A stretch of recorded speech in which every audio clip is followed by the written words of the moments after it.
तमाम खबरें दिखाएंगे आपको देश दुनिया की राजनीति की, खेल की, क्राइम और अपराध की सभी छोटी बड़ी खबरें। नमस्कार, स्वागत है आप सभी का हमारे विशेष कार्यक्रम उड़न खटोला में। आज हम आपको बताएंगे मऊगंज के देवी अलोपन का इतिहास और साथ ही मऊगंज के चाक मोड़ में स्थित बामन वीर की कहानी। एक ऐसी मंदिर की कहानी जहां बिना मूर्ति के मंदिर में होती है पूजा, जहां लगा रहता है भक्तों का तांता, लेकिन जिसकी भक्त करते हैं पूजा वास्तविकता में उसकी कोई मूर्ति ही नहीं। बड़ा ही भव्य मंदिर और उतना ही सुंदर स्थान। सुनने में आपको आश्चर्य तो जरूर लग रहा होगा, लेकिन सच्चाई यही है। हम बात कर रहे हैं मऊगंज से मात्र 3 किलोमीटर दूरी पर ग्राम उमरी माधव में स्थित देवी अलोपन मंदिर की। देवी अलोपन को यहाँ के आसपास के रहवासी मानते हैं अपनी कुलदेवी, पर मंदिर में कुलदेवी की कोई मूर्ति भी नहीं। लोग अपने मन की मुरादें ले आते हैं देवी अलोपना के दरबार और देवी करती हैं भक्तों की मुरादों को पूरी। शादी ब्याह हो कोई घर में शुभ कार्य, यहाँ के लोग पहले करते हैं देवी अलोपन की पूजा। नवरात्रि का दिव्य महीना हो या हो श्रावण का पावन महीना, मंदिर में उमड़ता है भक्तों का सैलाब। चढ़ता है चढ़ावा, भक्त करवाते हैं बड़े बड़े लंगर भंडारे। इतना सब होता है, लेकिन मंदिर में नहीं है देवी अलोपन की कोई मूर्ति। आपको आश्चर्य लग रहा होगा, पल भर के लिए मुझे भी ऐसा ही आश्चर्य हुआ था। फिर क्या था इस बिना मूर्ति के मंदिर और देवी अलोपन के पीछे के रहस्य को जानने के लिए अपने कैमरे के साथ हमारे मऊगंज संवाददाता कुलदीप कुशवाहा लेकर अपना उड़न खटोला निकल पड़े देवी अलोपन धाम मंदिर की ओर। इस मंदिर के बारे में बहुत सी पुरानी कहानियां प्रचलित हैं और हर कोई अपने अंदाज में बयां करते हैं। हम जैसे ही पहुंचे देवी के धाम, सबसे पहले हमारी मुलाकात अलोपन मंदिर के पास ही रहने वाले केपी सिंह से हुई। देखिए मंदिर के बारे में हमारे कैमरे पर केपी सिंह ने क्या कुछ कहा।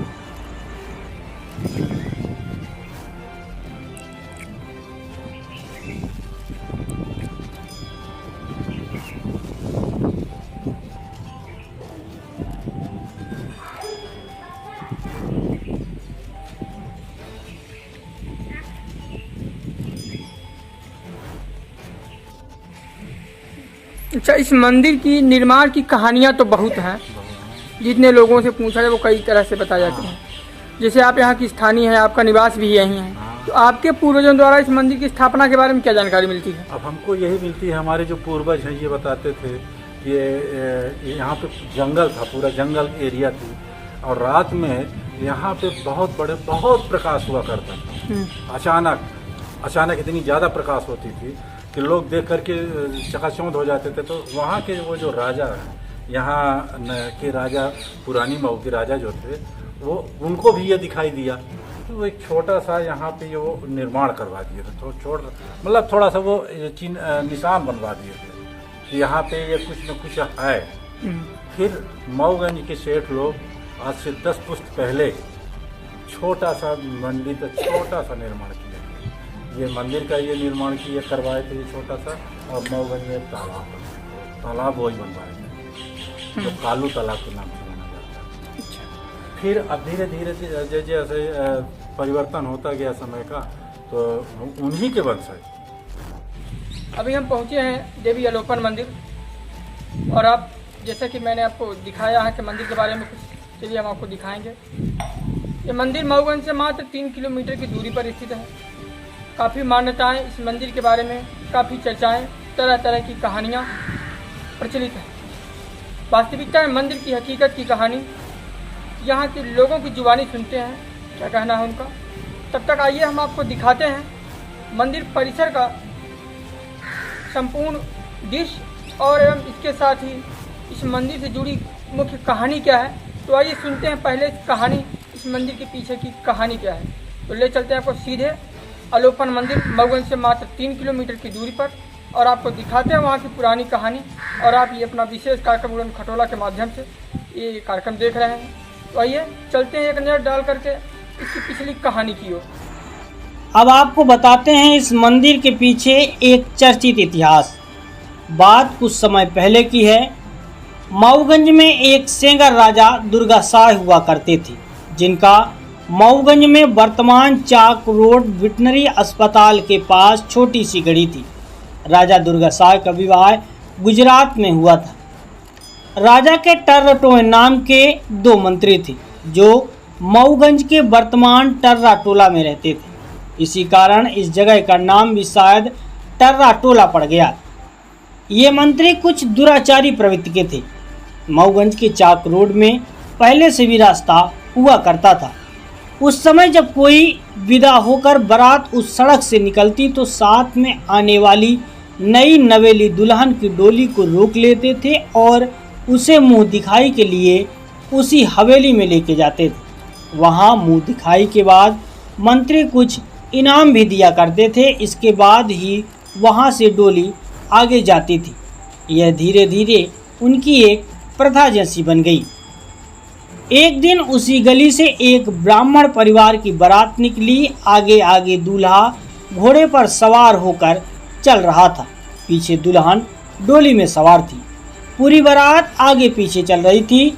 नियमानुसार जब बारात हवेली के पास पहुंची तो मंत्री के सैनिकों ने डोली को रोककर दुल्हन की मुंह दिखाई के लिए हवेली ले जाने को कहा, पर घोड़े पर सवार दूल्हे ने डोली रोकने से मना कर दिया। दूल्हे के इस बर्ताव पर सैनिकों ने दूल्हे के पेट पर तलवार से हमला कर दिया। इसके बाद दूल्हा मर गया।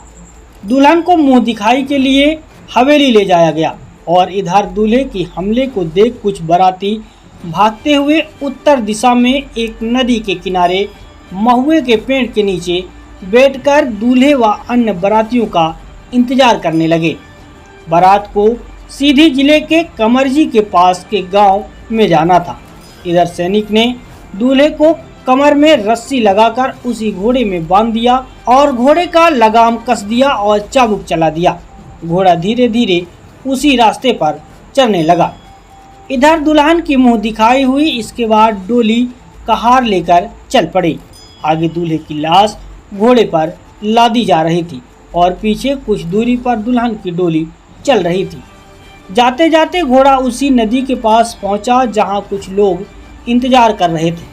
लोगों ने देखा कि दूल्हा तो मारा जा चुका है।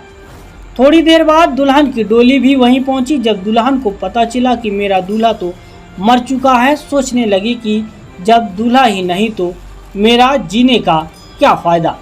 दुल्हन डोली से उतरकर उसी नदी के किनारे देवी देवताओं को पुकार कर रोना शुरू कर दी। उस लड़की की रुदन से कहते हैं रामायण काल में जैसे सीता के रुदन से धरती फट गई थी और सीता धरती में समा गई थी, ठीक उसी प्रकार दुल्हन के रोने से उसी नदी की चट्टान फट गई और दुल्हन उसी चट्टान में अलोप हो गई और वहीं से पानी की धारा निकलने लगी, जो आज देवी अलोपन के नाम से जानी जाती है। इधर दूल्हे की लाश लेकर बाराती दूल्हे के घर पहुंचे। जब लोगों ने पूछा कि दुल्हन कहाँ है तो बारातियों ने कहा उहाऊ मरी। तब से इस गांव का नाम धीरे धीरे उमरी पड़ गया। वर्तमान में यह गांव उमरी माधव के नाम से जाना जाता है। अब देखिए इस गांव के नाम में माधव कैसे पड़ा। जैसे इस गांव का नाम उमरी माधव के नाम से जाना जाता है। गांव जी अलोपन देवी मंदिर है, तो ये उमरी माधव गांव में। हाँ, उमरी माधव। तो ये इस गांव का जो नाम उमरी माधव पड़ा, इसके बारे में क्या पुरानी कथाएं हैं? उमरी तो गांव है जी, लेकिन माधव राजगुरु थे। महाराज गुलाब सिंह के जमाने के राजगुरु थे वो। माधव प्रसाद को ये गांव दिया गया था। ये जो गुरु को उमरी गांव था वो लिपनिया के अग्निहोत्री थे माधव प्रसाद। इसलिए इस गांव का नाम उनको ये राजा ने अपने राजगुरु को ये गांव दे दिया था। अच्छा, तो इसलिए इस गांव का नाम माधव प्रसाद उनका नाम था राजगुरु का। जी जी। तो इसलिए इस गांव का नाम बना दिया गया खसरे में या तहसील में या शासकीय नाम में उमरी माधव जी, ये नाम दे दिया गया उनके नाम पे, राजगुरु के नाम पे। अब इधर दुल्हन अलोप हो गई, दूल्हा मारा गया। ब्राह्मण दूल्हा मरने के बाद एक बड़ा भयानक प्रेत बना और राजा दुर्गासाय को परेशान करने लगा। जिस बिस्तर पर राजा सोते उसे वह प्रेत उल्टा कर देता था। उस प्रेत से राजा परेशान हो गए, धीरे धीरे पागल हो गए और कुछ दिन बाद राजा की मौत हो गई। उस प्रेत का स्थान आज भी मऊगंज के चाक मोड़ के पास बना हुआ है, जो बावन वीर के नाम से जाना जाता है। कुछ समय बाद जिस स्थान पर दुल्हन आलोप हुई उसे आलोप देवी के नाम से आसपास के लोग पूजने लगे, जिसे अब आलोपन देवी के नाम से जाना जाता है। लोगों द्वारा कुछ समय बाद यहाँ कुछ देवियों की मूर्ति लाकर स्थापित कर दिया गया, लेकिन वास्तविकता में यहाँ देवी आलोपन की कोई भी मूर्ति नहीं है। बाद में जन सहयोग से धीरे धीरे स्थान का निर्माण कार्य शुरू हुआ और अब एक भव्य मंदिर बन चुका है। इस स्थान के निर्माण में पहले सबसे बड़ी भूमिका राम खिलावन जी की मानी जाती है और इन्हीं के पूर्वजों द्वारा मंदिर निर्माण की नींव रखी गई थी। प्रमोद गुप्ता मऊगंज द्वारा वर्ष 2001-2 में मंदिर का जीर्णोद्धार किया गया। मंदिर का सौंदर्यीकरण श्याम मेडिकल स्टोर मऊगंज द्वारा कराया गया। नवरात्रि में विजय गुप्ता द्वारा मंदिर की साफ सफाई, मंदिर में कलर चढ़ाया जाता है एवं प्रमोद गुप्ता की धर्मपत्नी स्वयं देवी आलोपन का श्रृंगार करती हैं। अब देखिए मंदिर के बारे में क्या कुछ मान्यताएं हैं, क्या व्यवस्थाएं हैं और विशेष आयोजन के बारे में आइए जानते हैं वहां के स्थानीय लोगों से। और उसके बाद हम आपको दिखाएंगे हमारे मऊगंज संवाददाता कुलदीप कुशवाहा के कैमरे में कैद मंदिर का पूरा दृश्य। दोस्तों, यह हमारा संग्रह कैसा रहा कमेंट बॉक्स में जरूर बताएं। साथ ही इस संग्रह को जन जन तक पहुंचाने का प्रयास भी करें।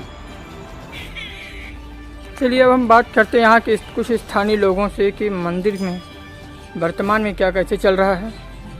इसके लिए देखिए बैठे हुए हैं। चलिए हम इनसे बात करते हैं कि मंदिर की वर्तमान स्थिति के बारे में। क्या नाम है आपका? के सिंह।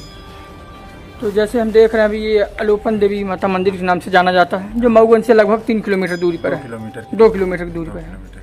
जैसे हम देख रहे हैं मंदिर की व्यवस्था तो अच्छी की गई है, टाइल्स वगैरह, तो इसमें किसका योगदान है? यहाँ के मऊगंज के संभ्रांत सेठ महाजनों का है। एक ये क्या कहते हैं श्याम मेडिकल स्टोर का सबसे बड़ा योगदान है।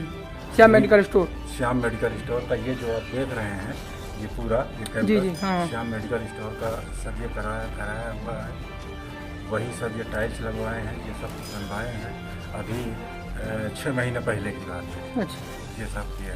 यहाँ की जो पुताई उताई हुई है मऊगंज के सेठ है विजय गुप्ता, जी वो जी। ये सब करवाते हैं। मतलब दोनों नवरात्रि में चैत्र रामनवमी में भी और कुमार के नवदुर्गन में भी वही यहाँ की साफ सफाई पुताई ये पूरा काम विजय गुप्ता करवाते हैं। अच्छा, यहाँ पूजा पाठ के लिए कोई नहीं रहता। एक यहाँ के पुजारी जबरन वो पुजारी बने हुए हैं। अच्छा। केवल नवरात्रि में आने के लिए यहाँ की जो चढ़ावा आता है उसके लिए कोई न साफ सफाई न कुछ, केवल चढ़ावा के लिए वो आते हैं। तो यहाँ की साफ सफाई स्थानीय लोगों द्वारा की जाती होगी? स्थानीय लोगों के द्वारा की जाती है या अक्सर भक्त लोग आते हैं वो करते हैं। प्रशासन की तरफ से इसमें कोई ध्यान नहीं दिया जाता है किसी भी प्रकार का कुछ भी। ये लाइट व्यवस्था जो आप देख रहे हैं ये सब स्थानीय हम लोगों के गांव के लोगों को मिल मिला के ये लाइट की व्यवस्था की गई है। लेकिन न तो कोई प्रशासन कोई इसकी तरफ ध्यान दे रहा है और न यहाँ के ये जो पुजारी बने हुए हैं। अगर विभाग प्रशासन कोई पुजारी रखे तो यहाँ की कुछ व्यवस्थाएं सुदृढ़ हो जाए, अच्छी हो जाए। ये बहुत प्राचीन मंदिर है। ये हम लोगों के यहाँ मऊगंज तहसील के अंदर के ये इकलौता मंदिर है। यहाँ की ये कुल देवी हैं, ग्राम देवता हैं ये पूरे तहसील के। अच्छा, यहाँ कुछ भंडारे वगैरह कार्यक्रम चलता है? चलते रहते हैं, भंडारे का कार्यक्रम चलता रहता है। ये सब भक्त लोग आते हैं, भंडारा का कार्यक्रम चलाते रहते हैं। साल में कितनी बार होता है ये? अरे कम से कम 10 बार होता है। स्थानीय लोगों द्वारा समय नहीं होता, स्थायी लोगों की तरफ से। मान लीजिए कोई मऊगंज से आया, कोई यहाँ के कहीं हम कहीं और लोग, मतलब भंडारे का कार्यक्रम चलता रहता है। इस मंदिर के बारे में कोई विशेष मान्यता हो क्या है, ये प्रचलित है क्या कि है? ये स्थान सिद्ध है। अच्छा, ये अलोप जो नाम है, यहाँ कोई मूर्ति नहीं है, मतलब मंदिर में बिना मूर्ति पूजा होती है। अलोप है ये। जी जी। मान लिया गया है कि ये मूर्ति है, बस है नहीं, ये स्थान सिद्ध है। जी जी। और बहुत प्राचीन ये मंदिर है। यहाँ कोई मेले वेले का आयोजन भी होता है क्या? नहीं कोई आए, हम्म। नवरात्र में अपने आप लोग आते हैं, मेला लगता है मंदिर पे, वैसे कोई नहीं आता। जैसे इतना बड़ा ये मंदिर है, जैसे आप बता रहे कितनी बड़ी इसकी मान्यता है, लोग आते हैं, तो यहाँ तो चढ़ावा भी तो काफी ज्यादा चढ़ता होगा। हाँ, चढ़ावा नवरात्र तो में उस बहुत- चढ़ावे का उपयोग कौन करता है यहाँ पे? ये जो तथा कथित पुजेरी है, हाँ, जो अपने आप को मानते हैं, मानते हैं। पुजेरी हैं। हम्म, वो केवल 15 दिन चैत में और 15 दिन वो कुंवार में आते हैं। हम्म, और दोनों महीने में मिला करके कम से कम 50,000 का चढ़ावा होता है। हम्म, ये हमारा मतलब ये आंकड़ा। नजरिया है। हम्म। अब आता कितना होगा तो ये तो बता रहे हैं, पर डेली कम से कम 2,000-3,000 का चढ़ावा यहाँ। वो लोग 10 रुपये 5 रुपये से कम से कोई चढ़ाता ही नहीं। इस तरह से यहाँ चढ़ावा बहुत आता है। तो केवल इसका उपभोग किया जाता है बस। बस यहाँ कहीं भी एक भी झाड़ू नहीं मारा जाता है। हम्म, पुजेरी के माध्यम से, भाई आज आप आए हैं, आप भी चश्मदीक हैं, तो हाँ। पुजेरी होता है, तो एक बार तो यहाँ पूजा करने दिन में आते, आप 9 बजे से आप यहाँ हो। किसी का यहाँ आना जाना नहीं, केवल श्रद्धालुओं को आपने देखा है कि जो लोग आए हैं श्रद्धा से आए हैं, पूजा पाठ किए हैं, ये जो आ रहे हैं देख रहे हैं। जैसे ये बता रहे हैं कि स्थिति क्या है, ये कुछ श्रद्धालु आए हुए हैं माता के दरबार में, इसे आप सीधे देख रहे हैं। ये है देवी अलोपन मंदिर, मऊगंज से मात्र 3 किलोमीटर दूरी पर। आप देख सकते हैं, ये उसका मुख्य द्वार है मंदिर का। ये कैमरे पर आप सीधे स्क्रीन में देख रहे होंगे, ये मंदिर का मुख्य द्वार। और ये मंदिर के सामने ये नदी, जिसमें तो पानी सूख चुका है, और ये नदी है, पानी नदी में अभी नहीं है। और ये बाउंड्री बनी हुई है चारों तरफ। और चलिए आपको हम मंदिर के अंदर का दृश्य दिखाते हैं। यहाँ से हम घुस रहे हैं अंदर।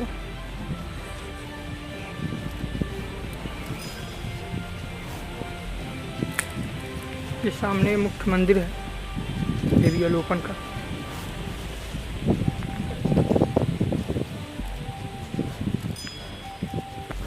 सीधे आपको ले चलते हैं मंदिर के अंदर और दिखाते हैं आपका वहाँ का एक एक दृश्य।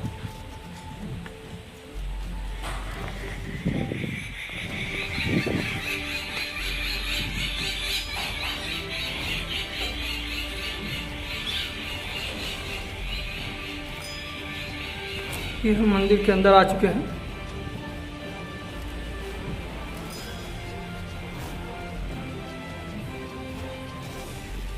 आप ये सीधी तस्वीरें अपने विशेष प्रोग्राम उड़न खटोला के माध्यम से देख रहे हैं, और हम उड़न खटोला के साथ इस वक्त पहुँचे हैं मऊगंज से मात्र 3 किलोमीटर की दूरी पर देवी अलोपन मंदिर।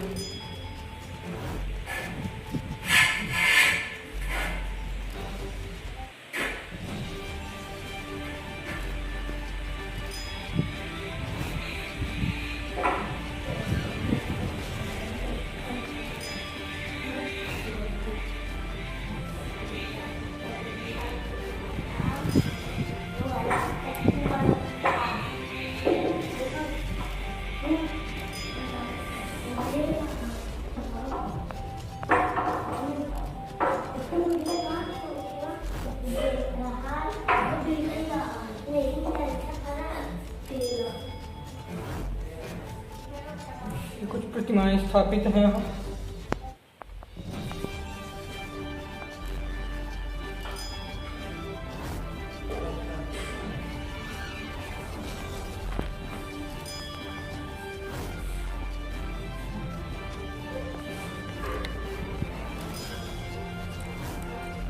ये हम मंदिर के बाहर आ गए हैं, और आप ये मंदिर के बाहर का दृश्य देखिए।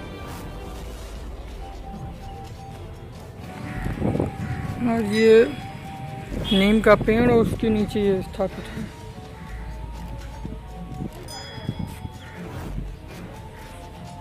आप ये पूरा अलोपन देवी मंदिर का दृश्य अपने विशेष कार्यक्रम खटोला के माध्यम से देख रहे हैं। ये मंदिर के मुख्य द्वार के सामने ये है हवन कुंड और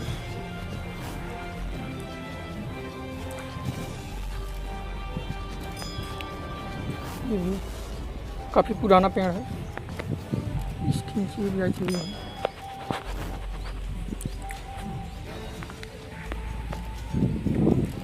तो ये पूरा दृश्य रहा मंदिर का और मंदिर परिसर की ये देख सकते हैं, वह परिसर आप देख सकते हैं।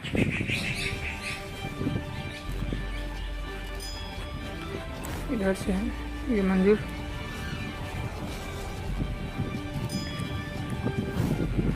ये मंदिर का पूरा परिसर। सामने हैंडपंप है जिससे माता जी का स्नान कराया जाता है।